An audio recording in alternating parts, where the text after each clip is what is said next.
Make today count. The secret of your success is determined by your daily agenda. Priorities. When I first graduated from college and began my career, I was not working according to my own agenda. Back in the 1960s, when I studied for the ministry, the majority of my coursework had prepared me to do counseling and administration. So when I began working in 1969, guess what I spent most of my time doing? That's right, counseling and administration. Nothing could have been further from my natural gifts or my natural inclinations. Despite much hard work, I was neither fulfilled nor effective. Because I wanted to improve myself and pick up skills I didn't learn in college, in 1971 I began working on a business degree. While reading for one of the courses, I came across a paragraph written about Italian economist Vilfredo Pareto. It contained information about prioritizing called the Pareto Principle. It said that by focusing your attention on the top 20% of all your priorities, you would get an 80% return on your effort. That was my eureka moment. That's when I made this decision.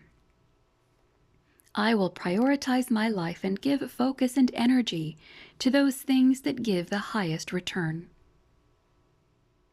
I never looked at myself or my work in the same way again. I realized that I needed to focus 80% of my time, energy, and resources on my areas of strength, not on counseling and administration. Those activities were not bad things. They were just bad for me.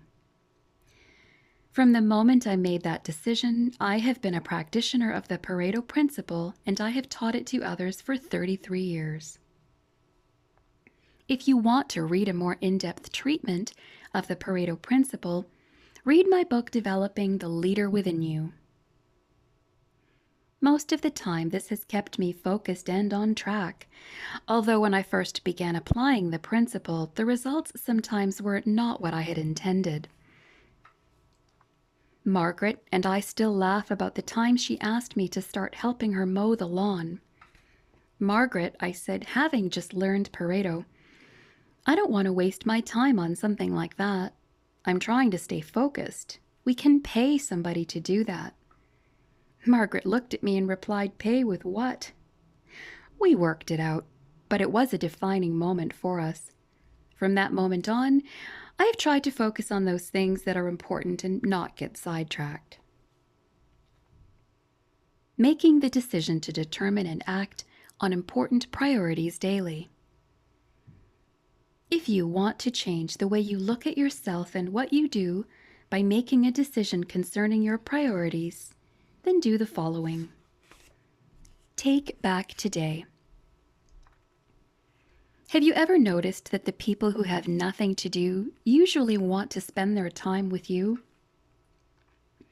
Poet Carl Sandburg said, "Time is the most valuable coin in your life.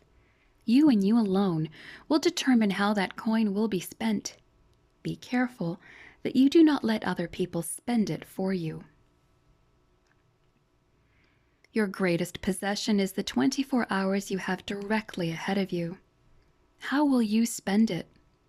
Will you give in to pressure or focus on priorities?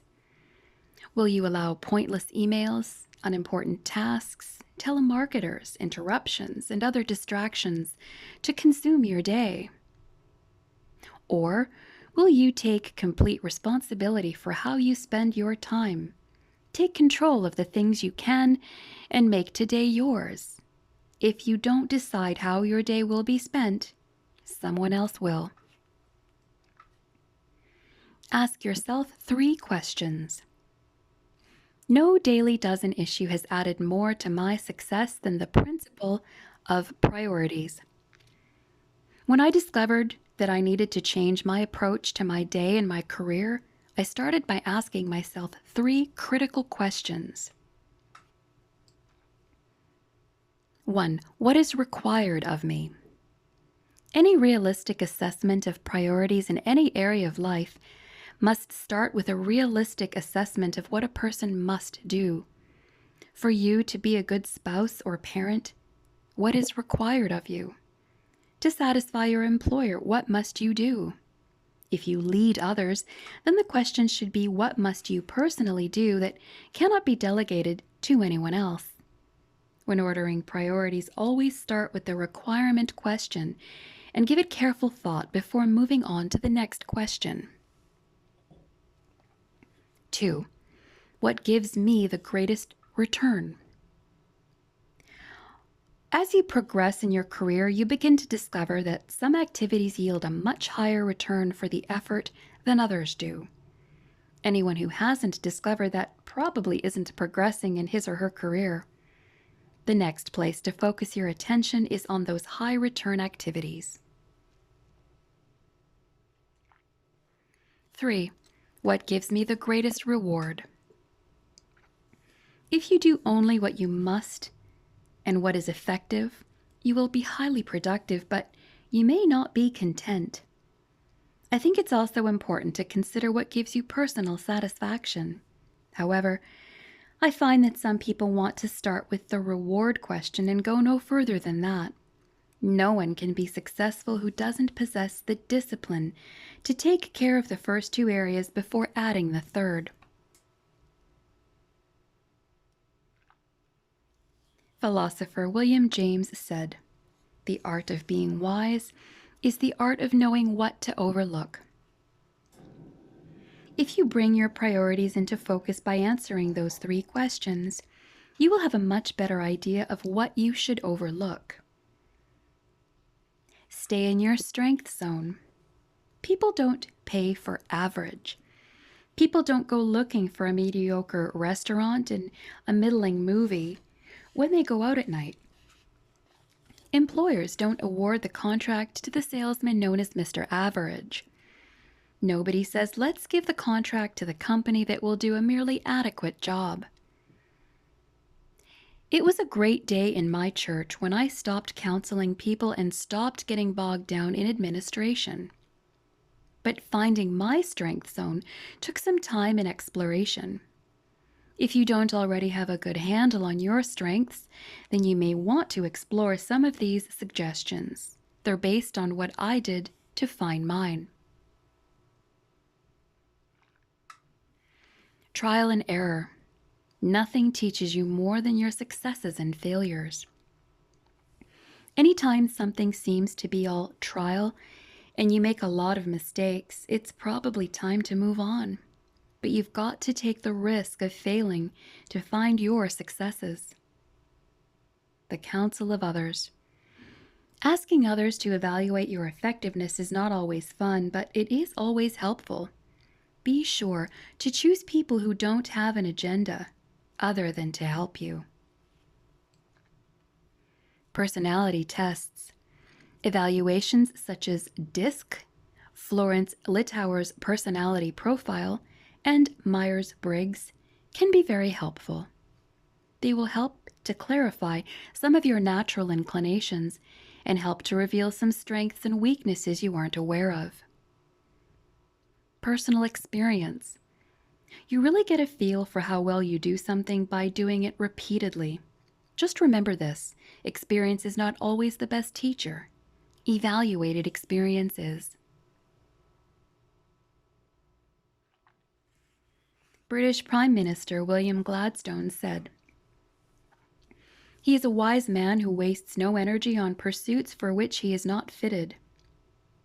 And he is wiser still who from among the things he can do well chooses and resolutely follows the best." The more you stay in your strength zone, the greater your productivity and the greater your ability to reach your potential. Managing the discipline of priorities.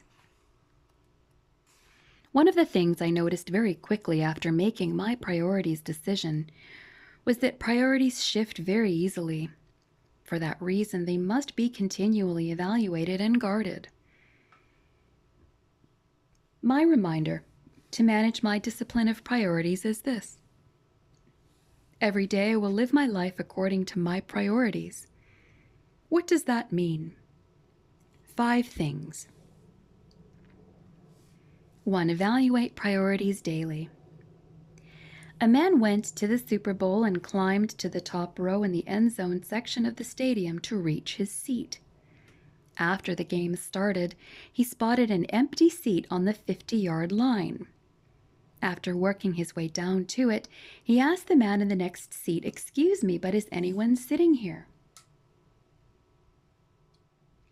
"No," replied the man. "Actually, the seat belongs to me. I was supposed to come with my wife, but she died. This is the first Super Bowl we haven't been together since we got married in 1967. "That's very sad, but still, couldn't you find anyone else to take the seat, a relative or a close friend?" "No," replied the man. "They're all at the funeral." Priorities don't stay put.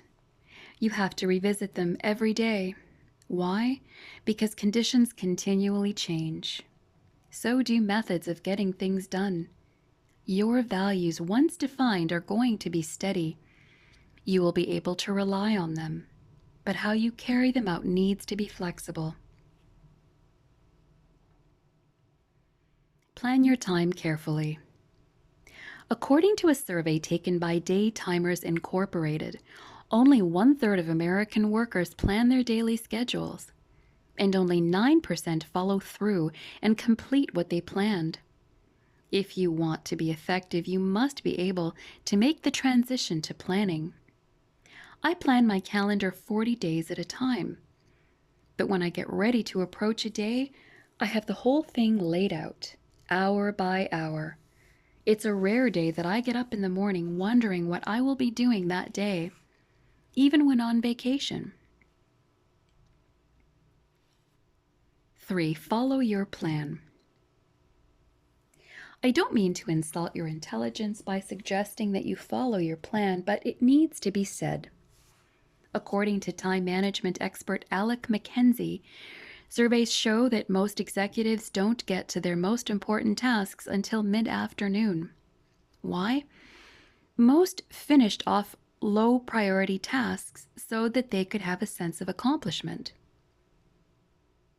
German novelist Johann Wolfgang von Goethe said, "Things that matter most must never be at the mercy of things that matter least." If you prioritize your life and plan your day but don't follow through, your results will be the same as those of someone who didn't prioritize at all. 4. Delegate whenever possible. I've observed that most people fall into one of 2 categories when it comes to delegation. They're either clingers or dumpers. Clingers refuse to let go of anything they think is important, whether they are the best person to do it or not. Their goal is perfection. Dumpers are quick to get rid of tasks, yet give little thought to how successful their delegation efforts will be. Their goal is to get things off their desk. How do you find the right standard for a delegation? When is it right to hand something off, and when is it right to hold on to it? Here's the guideline I use. If someone else can do a task I'm doing 80% as well as I do, then I hand it off. That's pretty darn good. And if I do a good job of motivating, encouraging, and rewarding them, then they will only get better. I've handed off responsibilities using that standard, and after a while, the person who's taken on the job has gone on to do it much better than I could. When that happens, it's very rewarding. Today, I am surrounded by people on my team who do things much better than I can. They make up the difference in my weak areas, and they exceed my expectations in others. They lift me to a higher level than I could ever attain myself, and they allow me to live out my priorities. The advice of management expert Peter Drucker is good. No executive has ever suffered because his subordinates were strong and effective. 5. Invest in the right people daily. There's one more area I want to address in the area of priorities, and that's the need to prioritize how we spend time with people. My friend Waylon Moore has observed that often we spend priority time with problem people when we should be spending it with potential people. I think that's true. How do you decide whom to spend time with? Certainly, you want to treat everyone with respect and try to have a good, positive relationship with everyone. But you should not spend time with everyone equally.